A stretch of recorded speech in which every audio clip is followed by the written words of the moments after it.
नमस्कार दोस्तों, स्वागत है आप सभी का आपके अपने चैनल अमन प्रिया जी के, जिसमें जैसा कि फ्रेंड्स आज है आपका 30 अक्टूबर को आपका CISF SCM का एग्जाम था, जो कि फर्स्ट शिफ्ट का एग्जाम समाप्त हो गया है। तो फर्स्ट शिफ्ट में आपके जीके जी से आपको 25 क्वेश्चन पूछे गए थे। उन 25 क्वेश्चनों के साथ में उपस्थित हो गया हूँ। साथ में उनसे जुड़े कुछ एक्स्ट्रा फैक्ट को भी देखेंगे, ताकि आने वाले शिफ्ट में जिनका एग्जाम है वहाँ से कुछ हद तक आपका जो है हेल्प हो सके। ठीक है, तो चलिए वीडियो को स्टार्ट करते हैं। इसका जो PDF है आपको टेलीग्राम पर मिल जाएगा, लिंक डिस्क्रिप्शन में दिया गया है, तो आप लोग जाकर वहाँ से ज्वाइन हो जाइएगा। बाकी टेलीग्राम पर नहीं भेजा जाएगा तो आप व्हाट्सएप से भी प्राप्त कर सकते हैं। व्हाट्सएप नंबर आपको लास्ट में दिया जाएगा। ठीक है, चलिए वीडियो को स्टार्ट करते हैं पहले प्रश्न से। तो आज का जो पहला जो प्रश्न आपसे पूछा गया था फ्रेंड्स, तो पूछा गया था कि विंग्स ऑफ द फायर जो पुस्तक है उसके लेखक कौन है। ये आपसे पूछा गया था कि अब्दुल कलाम जो आजाद है उनके आत्मकथा पुस्तक का क्या नाम है। आपका लैंग्वेज कोई भी हो, लेकिन हाँ क्वेश्चन आपका ये पूछा गया था, तो इसका राइट आंसर आपका हो जाएगा अब्दुल कलाम। अब्दुल कलाम का पुस्तक है आपका विंग्स ऑफ फायर, जो कि इन्हीं के द्वारा लिखा गया है। ये पुस्तक आपका 1999 में आपका प्रकाशित हुआ था। इसके अलावा APJ अब्दुल कलाम की बात करते हैं, तो APJ अब्दुल कलाम आपके भारत के पूर्व राष्ट्रपति भी रह चुके हैं। इसके अलावा इनका पूरा नाम की बात करेंगे तो अब्दुल पाकिर जैनुलब्दीन अब्दुल कलाम इनका पूरा नाम है। इसके अलावा आपका ये एक भारतीय एरोस्पेस वैज्ञानिक और राजनीतिक थे। साथ में 2002 से लेकर 2007 तक आपका भारत के आपके 11वें राष्ट्रपति के रूप में इन्होंने कार्य भी किया है। ठीक है, चलिए बढ़ते हैं अगले प्रश्न के। उससे पहले दोस्तों आपको बता दें कि अगर आप टेक्स्ट बुक नहीं देते, टेक्स्ट बुक को मॉक टेस्ट वगैरह नहीं देते हैं एग्जाम से पहले, तो आप एग्जाम में कहीं ना कहीं पीछे रह जाते हैं। ठीक है, तो टेक्स्ट बुक मॉक टेस्ट देने का आपसे इससे सुनहरा जो आपका पल है वो आपका नहीं हो सकता है। अभी इस पर आपका यूनिटी पावर प्ले सेल का नाम चल रहा है, जो कि आपका 29 से 31 अक्टूबर के बीच चलना है। जैसा कि आप लोगों को मालूम होगा 31 अक्टूबर को हम लोग एकता दिवस मनाते हैं, सरदार वल्लभ भाई पटेल के जन्म दिवस के ऊपर। उसी मौके पर आपका टेक्स्ट बुक ने ये ऑफर लाया है, जिसमें आपका जो टेक्स्ट बुक का जो पास प्रो है वो मात्र आपको 269 रुपये में मिलने वाला है, जो कि अब तक का सबसे कम प्राइस है। इसके अलावा टेक्स्ट बुक का जो पास है वो आपको मात्र 224 में मिलेगा। ठीक है, टेक्स्ट बुक का पास प्रो लेते हैं तो इसमें दोस्तों आप एक मॉक को अनलिमिटेड दे सकते हैं, PYQ को आप एक्सेस कर पाते हैं। इसके अलावा और भी बहुत सारे एग्जामों का मॉक टेस्ट यहाँ पर दे सकते हैं, जैसे CISF का भी दे सकते हैं। इसके अलावा SSC, बैंकिंग, रेलवे, चाहे आपका कोई भी स्टेट लेवल का एग्जाम क्यों ना हो, वहाँ उन सभी का आप मॉक टेस्ट और PYQ किसी भी एग्जाम का यहाँ पर आप एक्सेस कर पाते हैं। ठीक है, डाउनलोड इसको लेने के लिए डिस्क्रिप्शन में हमारा लिंक मिलेगा, वहाँ से आप लोग क्लिक करना है। साथ में हमारा कूपन कोड APG जरूर यूज कीजिएगा, तभी आपको ये 269 रुपये का है जो कि मिलने वाला है। ठीक है, APG कूपन कोड यूज करते हैं तो आपको 10% का एक्स्ट्रा ऑफ मिलता है। तो आप लोग जाइए, इस ऑफर का लाभ उठाइए। इससे आपका 31 अक्टूबर के बाद ये जो ऑफर है आपको फिर से आपका 699 रुपया हो जाएगा। ठीक है, जाइए मॉक टेस्ट का लाभ उठाइए। आगे आने वाले दिनों में आपका बहुत एग्जाम है जो कि प्रतीक्षाएं कर रही हैं। नेक्स्ट क्वेश्चन पूछा गया था फ्रेंड्स, आपका SDR का फुल फॉर्म पूछा गया था। SDR के फुल फॉर्म की बात करेंगे तो स्पेशल ड्राइंग राइट्स इसका फुल फॉर्म होता है, यानी कि विशेष आनंद अधिकार। ठीक है, विशेष आनंद अधिकार इसका राइट आंसर होगा। विशेष आनंद अधिकार को अंतर्राष्ट्रीय मुद्रा कोष, इंटरनेशनल मॉनेटरी फंड IMF द्वारा 1969 में अपने सदस्य देशों के लिए अंतर्राष्ट्रीय आरक्षित संपत्ति के रूप में बनाया गया था। इस बात को भी आप याद रखिएगा। इसके अलावा जो नेक्स्ट क्वेश्चन आपसे पूछा गया वो पूछा गया कि भारत में सबसे ज्यादा बोली जाने वाली भाषा कौन सी है। तो भारत में सबसे ज्यादा जो बोली जाने वाली भाषा है वो दोस्तों आपका हिंदी है। हिंदी है जो कि भारत में सबसे ज्यादा बोली जाने वाली भाषा है। इसके अलावा अगर आप सेकंड स्थान की बात करेंगे, सेकंड स्थान पर कौन सा भाषा बोला जाता है, तो सेकंड स्थान पर दोस्तों आपका बोला जाता है बंगाली। इसके अलावा अगर आप थर्ड स्थान की बात करेंगे तो थर्ड स्थान में कौन सा भाषा बोला जाता है, तो थर्ड पर आपका मराठी भाषा बोला जाता है। तो इस बात को भी याद रखिएगा। नेक्स्ट क्वेश्चन पूछा गया कि तीस्ता नदी का जो उद्गम है आपका कहाँ से होता है। तो तीस्ता नदी के उद्गम की बात करेंगे तो इसका उद्गम आपका चोलुम झील से होता है, जिसका राइट आंसर आपका क्या हो जाएगा, चोलमू झील। चोलमू झील इसका राइट आंसर होगा। इसके अलावा झील को सो लामो झील भी कहा जाता है। तीस्ता ब्रह्मपुत्र की सही सहायक नदी में से एक है। इसके अलावा सिक्किम, पश्चिम बंगाल, बांग्लादेश राज्यों से होकर बहती है। ये नदी बंगाल के खाड़ी में जाकर गिरती है। और दामोदर नदी की बात करेंगे जो कि आपके ऑप्शन में दिया गया था, तो दामोदर नदी का जो उद्गम है वो आपका छोटा नागपुर पठार से होता है। इसके अलावा नर्मदा नदी है, उसका जो उद्गम है आपका अमरकंटक पठार से होता है। और सोन नदी का भी जो उद्गम है वो आपका अमरकंटक पठार से ही होता है। नेक्स्ट क्वेश्चन पूछा गया कि हार्मोन के तौर पर कौन सा विटामिन है जो कि माना जाता है। ठीक है, तो इसका राइट आंसर आपका विटामिन डी हो जाएगा। ठीक है, विटामिन डी इसका राइट आंसर होगा। विटामिन डी ये किडनी द्वारा निर्मित एक हार्मोन है। जिगर और गुर्दे विटामिन डी को सक्रिय हार्मोन में परिवर्तित करते हैं, जिसे कि कोलेस्ट्रॉल कहा जाता है। ये मुख्य रूप से रक्त में कैल्शियम की एकाग्रता को नियंत्रित करने में मदद करता है, और ये मजबूत हड्डी के विकास के लिए भी महत्वपूर्ण है। इसके अलावा बात करते हैं हम लोग विटामिन सी का, जिसे कि हम लोग रासायनिक नाम इसका एस्कॉर्बिक एसिड है, जिसे कि आपका कमी के कारण कौन सा रोग होता है, तो आप लोग बताइएगा। स्कर्वी नामक रोग होता है। ठीक है, स्कर्वी नामक रोग इसके कमी के कारण होता है। इसके अलावा विटामिन डी की बात करेंगे तो इसका आपका रासायनिक नाम कैल्सिफेरॉल है। ठीक है, जिसे कि आपका सूखा रोग, रिकेटस हो गया, ऑस्टियोपोरोसिस हो गया, ये सभी जो आपका रोग है आपका विटामिन डी की कमी के कारण होता है। विटामिन ई का आपका रासायनिक नाम टेकोफेरॉल है। ये आपका तंत्रिका और मांसपेशियों को नुकसान पहुंचा सकता है। विटामिन बी की बात करेंगे तो विटामिन B1 होता है, विटामिन B2 होता है, विटामिन B3 होता है, vitamin B5, vitamin B6, vitamin B7, vitamin B12, vitamin B1 को हम लोग थायमिन कहते हैं। विटामिन B1 की कमी से आपका कौन सा रोग होता है, तो आपका बेरी नामक रोग होता है। इसको याद रखिएगा। इसके अलावा विटामिन 3 की कमी से आपका पेलाग्रा रोग होता है, और विटामिन 6 और विटामिन 12 की कमी से आपका एनीमिया रोग होता है। नेक्स्ट क्वेश्चन की बात करेंगे तो पूछा गया कि प्रस्तावना में लिखित स्वतंत्रता, समानता और बंधुत्व किस देश से लिया गया है? तो इसका राइट आंसर आपका फ्रांस, इसका राइट आंसर हो जाएगा फ्रांस में। आपका फ्रांस का क्रांति हुआ था 1789 में, वहीं से दोस्तों आपका ये स्वतंत्रता, समानता और बंधुत्व का जो आदर्श वाक्य है वो आपका प्रस्तावना में निहित है, वहीं से लिया गया है। इसके अलावा सोवियत संघ की बात करेंगे जो कि यूएसएसआर था उस समय, अब आपका रूस हो गया है। उस देश के संविधान से क्या क्या लिया गया है? तो उस देश के संविधान से आपका पहला जो मौलिक कर्तव्य है जो कि आपका अनुच्छेद 51A में निर्मित है, वर्णित है, मौलिक कर्तव्य लिया गया है। इसके अलावा न्याय का आदर्श लिया गया है, ठीक है। सामाजिक, आर्थिक और जो राजनीतिक न्याय है जो कि प्रस्तावना में ही निहित है, ये भी आपका कहाँ से लिया गया है? तो यूएसएसआर से ही लिया गया है। इसके अलावा फ्रांस के संविधान से आपका स्वतंत्रता, समानता, बंधुत्व लिया गया है। अमेरिका के संविधान से बात करेंगे तो अमेरिका के संविधान से आपका क्या लिया गया है? तो मौलिक अधिकार लिया गया है। अमेरिका के संविधान से आपका मौलिक अधिकार लिया गया है। इसके अलावा बात करेंगे तो आपका न्यायिक समीक्षा लिया गया है, राष्ट्रपति पर महाभियोग लिया गया है, सर्वोच्च न्यायालय और उच्च न्यायालय न्यायाधीशों को हटाना और उपराष्ट्रपति का जो पद है वो दोस्तों आपका कहाँ से लिया गया है? ये कहाँ से लिया गया? तो फ्रेंड्स ये आपका लिया गया अमेरिका के संविधान से, ठीक है। इसके अलावा बात करेंगे आपका कि भारत का पहला टेलीकॉम नेटवर्क कौन सा था? ये क्वेश्चन पूछा गया था। भारत का पहला टेलीकॉम नेटवर्क कौन था? ये आपसे पूछा गया था। तो भारत के पहला टेलीकॉम नेटवर्क की बात करेंगे तो भारत में पहली सार्वजनिक रूप से उपलब्ध इंटरनेट सेवा 15 अगस्त 1995 के राज्य के स्वामित्व वाले विदेश संचार निगम लिमिटेड बीएसएनएल द्वारा शुरू किया गया था, ठीक है। तो इसका राइट आंसर बीएसएनएल हो जाएगा।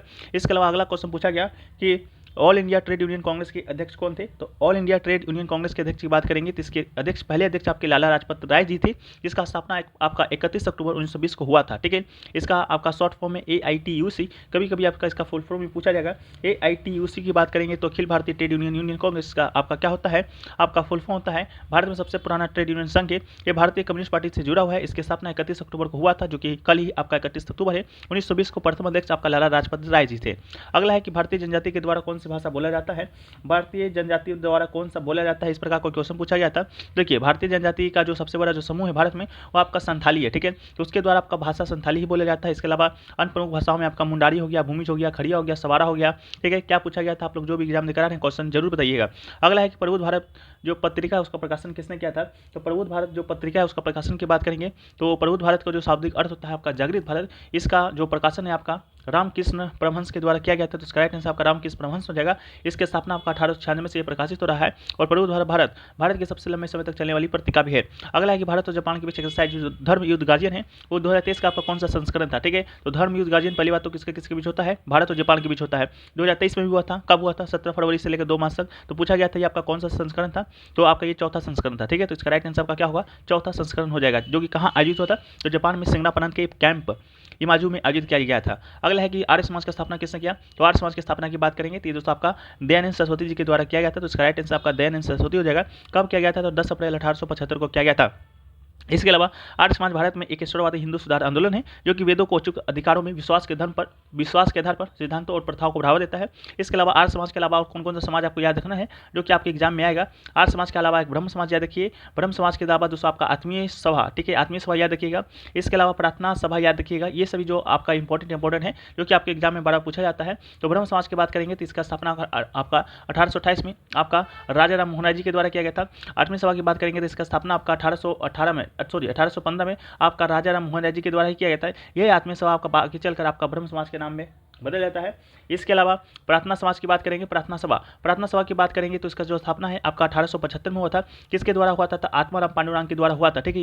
यही सब जो आपका क्वेश्चन है बार बार एक स्टेप में ये पूछा जाएगा, एक स्टेप में ये पूछा जाएगा, इस प्रकार करके आपका रिपीटेड होते रहता है। तो आपको इस प्रकार करके याद रखना है। आगे बात करेंगे आपका कि वय वंदन योजना की शुरुआत कब हुआ था? तो वय वंदन योजना है इसकी शुरुआत आपका प्रधानमंत्री नरेंद्र मोदी जी के द्वारा आपका 4 मई 2017 को आरंभ किया गया था, ठीक है। तो इसका राइट आंसर दोस्तों आपका क्या हो जाएगा? 4 मई 2017 हो जाएगा। इसके अलावा भारत सरकार ने प्रधानमंत्री वय वंदन योजना नाम से देश के वरिष्ठ नागरिकों के लिए पेंशन योजना की शुरुआत किया था। अगला स्टेप में हो सकता है आपसे पूछा जाएगा कि योजना है किसके लिए है? तो वरिष्ठ नागरिकों के लिए है, ठीक है। योजना के तहत आपका 60 वर्ष से उससे अधिक उम्र के लोगों को लाभ मिलेगा और 60 वर्ष से ऊपर की आयु वाले सभी नागरिक 15 लाख रुपए तक निवेश कर सकते हैं। निवेश के आधार पर उस नागरिकों को 1000 से लेकर 9250 रुपये तक आपका प्रति माह पेंशन है जो कि मिलेगा। इस योजना में जीएसटी पर छूट मिलती है। इसके अलावा बात करेंगे तो प्रधानमंत्री वय वंदन योजना वरिष्ठ पेंशन बीमा योजना 2014 की तरह ही है, जिस साल 2014-15 में केंद्र सरकार के द्वारा लॉन्च किया गया था। इस स्कीम को सबसे पहले यूनियन बजट 2003-4 अटल बिहारी वाजपेयी का जो कार्यकाल था उसके दौरान लॉन्च किया गया था। अगला है कि जो सुरक्षा जमा राशि है, भारत के राष्ट्रपति उपराष्ट्रपति पदों के लिए चुनाव लड़ने वाले उम्मीदवार को कितनी राशि निविदा होती है? ठीक है, जमानत राशि की बात कर रहे हैं। तो जमानत राशि है जो कि आपका भारत के राष्ट्रपति उपराष्ट्रपति के लिए 15,000 रुपये की होती है। तो 15,000 रुपये इसका क्या होगा? राइट आंसर हो जाएगा। इसके अलावा राष्ट्रपति को प्रस्तावक के रूप में आपका कम से कम 50 निर्वाचक और मोदक के लिए रूप में 50 निर्वाचकों द्वारा सदस्यता लेनी चाहिए, ठीक है। यानी कि राष्ट्रपति अगर चुनाव लड़ना चाहता है यानी आप अगर चुनाव लड़ना चाहते हैं तो आपका 50 प्रस्तावक होना चाहिए आपके पास, और 50 आपका अनुमोदक भी होना चाहिए। साथ में 15,000 रुपये की आपका क्या होना चाहिए, आपका सुरक्षा राशि होना चाहिए, जो कि आपका कहाँ पर जमा होगा, आपका भारतीय रिजर्व बैंक में आपका जमा होगा। 1997 से पहले प्रस्तावकों और समर्थकों की संख्या 10 प्रत्येक थी, और सुरक्षा जमा राशि की बात करेंगे तो 2500 रुपये थी, ठीक है। 1997 में गैर गंभीर उम्मीदवारों को हतोत्साहित करने के लिए इन्हें बढ़ा दिया गया था। अगला है कि संविधान संशोधन के तहत 6 से 14 वर्ष की आयु के बच्चे की शिक्षा के लिए शिक्षा मौलिक अधिकार बन गया है, ठीक है। तो संविधान संशोधन की बात करेंगे 6 से 14 वर्ष की आयु के बच्चे को शिक्षा का मौलिक अधिकार की, ये दोस्तों आपका 86वां जो संविधान संशोधन हुआ था 2002 में आपका 86वां संविधान संशोधन हुआ था। उसी के माध्यम से 14 वर्ष की आयु बच्चों को शिक्षा मौलिक अधिकार बन गया था। मौलिक अधिकार के साथ साथ आपका मौलिक कर्तव्य बन गया था। कहाँ कहाँ जोड़ा गया था 86वां संविधान संशोधन 2002 के माध्यम से, उसको देखिए। तो देखिए सबसे पहले तो ये 2002 में जोड़ा गया था, ठीक है, इसको याद रखिएगा। इसके अलावा इसके अंतर्गत आपका अनुच्छेद 21 में 21A जोड़ा गया था, ठीक है। ये आपका 21A क्या कहता है कि राज्य 6 से 14 वर्ष की आयु के सभी बच्चों को मुफ्त एवं अनिवार्य शिक्षा प्रदान करेगा, जैसा कि राज्य कानून द्वारा निर्धारित कर सकता है। इसके अलावा अनुच्छेद 45 भी जोड़ा गया था। अनुच्छेद 45 के स्थान पर अनुच्छेद का प्रतिस्थापन किया गया था। उसमें बताया गया था कि 6 से कम आयु के बच्चों के लिए प्राथमिक बाल व्यवस्था, देखभाल और शिक्षा का प्रबंधन करेगा। इसके अलावा अनुच्छेद 51A में आपका 11वां मौलिक कर्तव्य जोड़ा गया था। वो जोड़ा गया था फ्रेंड्स, आपका क्या जोड़ा गया था, वो जोड़ा गया था कि जो भी माता पिता अभिभावक है अपने बच्चों को शिक्षा के अवसर प्रदान करने के लिए जैसा भी मामला हो 6 से 14 वर्ष की आयु के बीच अपने बच्चे को क्या करेगा, शिक्षा देगा। अगला क्वेश्चन पूछा गया सेकंड लार्जेस्ट मैंग्रोव फॉरेस्ट कौन सा है, कि आपका भितरकनिका मैंग्रोव इसका राइट आंसर होगा। फर्स्ट आपका सुंदरवन है, भारत में दूसरा सबसे मैंग्रोव वन ओडिशा के भितरकनिका में स्थित है, जो ब्राह्मणी वैतरणी नदी के नदी पर डोल देवताओं द्वारा बनाया गया है। अगला पूछा गया था राष्ट्रीय सांख्यिकी दिवस कब मनाया जाता है, तो इसका राइट आंसर आपका 29 जून हो जाएगा। राष्ट्रीय सांख्यिकी दिवस आपका 29 जून को मनाया जाता है, यह आपका 29 जून 2007 से आपका मनाया जा रहा है। अगला है खिलाफत आंदोलन कब शुरू हुआ था, तो खिलाफत आंदोलन की बात करेंगे तो इसका शुरुआत आपका 1919 में हुआ था, इसका राइट आंसर आपका 1919 हो जाएगा। अली बंधु के द्वारा आपका मोहम्मद अली शौकत अली ने इस आंदोलन का शुरुआत किया था। आंदोलन खिलाफत आंदोलन की बहाली के लिए था। मौलाना अबुल कलाम आजाद ने भी आंदोलन का नेतृत्व किया था। इसका समर्थन महात्मा गांधी और INC इंडियन नेशनल कांग्रेस ने भी किया था। इसके अलावा 17 अक्टूबर 1919 को आपका खिलाफत दिवस मनाया गया। अगला क्वेश्चन पूछा गया कि भारत में पहली जनगणना कब हुआ था, तो भारत में पहली जनगणना की बात करेंगे ये दोस्तों आपका 1872 में हुआ था। लेकिन अगर नियमित जनगणना आधिकारिक जनगणना आपसे पूछेगा ये दोस्तों आपका 1881 हो जाएगा। और स्वतंत्रता के बाद पहली जनगणना की बात करेंगे तो स्वतंत्रता के बाद पहली जनगणना आपका 1951 में हुआ था। इससे लास्ट जनगणना आपका 2011 में हुआ था, ठीक है। 2011 का जो जनगणना था आपका 15वीं जनगणना था। स्वतंत्रता के बाद आपका 7वीं जनगणना था। बस आपको इतना याद रखना है, जनगणना आपका प्रत्येक 10 वर्ष में होता है। तो आशा करते हैं ये क्वेश्चन आपको समझ में आया होगा। और जो भी क्वेश्चन 1-2 छूट गए होंगे, 20 क्वेश्चन तो मैंने आपके साथ डिस्कस कर दिया है, 5-6 क्वेश्चन जो छूट गए होंगे उसको हम लोग ऑल सब के वीडियो में देने का प्रयास करेंगे। बाकी टेक्स्ट बुक का लाभ उठाइए, मॉक टेस्ट दीजिए, और इससे बढ़िया ऑफर नहीं हो सकता है। PG कूपन को जरूर यूज कीजिएगा, 10% का एक शॉप मिलेगा, लिंक डिस्क्रिप्शन में दिया गया है। हम लोग मिलते हैं नेक्स्ट वीडियो में, जब तक जय हिंद जय भारत।